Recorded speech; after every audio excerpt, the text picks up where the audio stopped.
Good evening to our viewers in the West, and thank you for joining us on this Tuesday night for a special edition of the CBS Evening News from Miami. The eyes of the world were focused on this courthouse behind me today.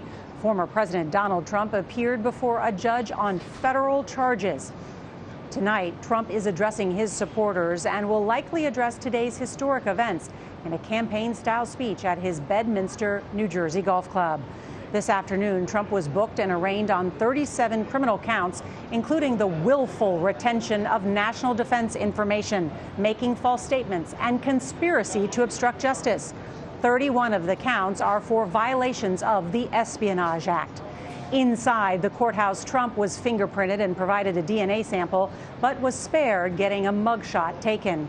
He pleaded not guilty to all the charges. Security was tight around the courthouse with federal, state, and local police out in force as protesters and supporters took to the streets. We have team coverage of today's extraordinary moment in the history of the American presidency, and CBS's Robert Costa is here to start us off. Good evening, Robert. Good evening, Nora. Former President Trump disparaged the historic proceeding today, but the legal and political reality is very serious. He is now facing criminal charges and a potentially lengthy trial, all while running again for the Republican nomination.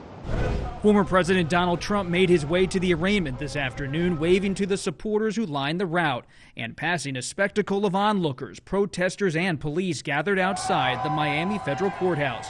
Once inside, the former president, along with aide Walt Nauta, who was also charged in the case, surrendered to authorities, got swabbed for DNA, and were fingerprinted.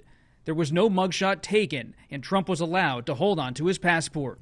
During the court proceeding, closed to the camera, Trump was expressionless, his hands folded, as his lawyer entered a plea of not guilty to all 37 charges.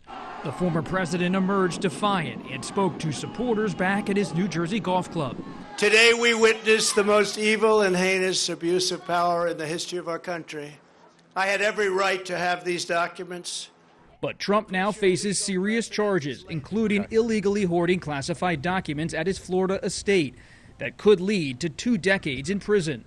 According to the indictment, the highly sensitive materials, which included information about the U.S. nuclear program and the military activities of adversaries, were found throughout Mar-a-Lago, in a bathroom, in the lake room, in the white and gold ballroom, and in a storage area, all sitting unsecured while the club held more than 100 social events with outside guests.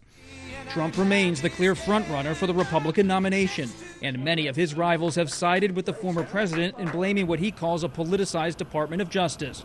Former New Jersey Governor Chris Christie said his fellow candidates are missing the point. And we're in a situation where there are people in my own party who are blaming DOJ. How about blame him? He did it. Former House Speaker Paul Ryan said Republicans will suffer if they stick with Trump. I'm not a Trump fan. I want to win. And if we nominate Trump, we're going to lose. He hasn't won anything since 2016. I think we want a nominee who's not weighed down with so much baggage in order to win this election.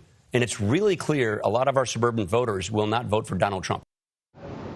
A telling detail from today. Special counsel Jack Smith closely watched Trump during the arraignment, never seeming to break his stare. That's according to our colleague who was inside the room. Nora. Well, the special counsel is going to need that focus.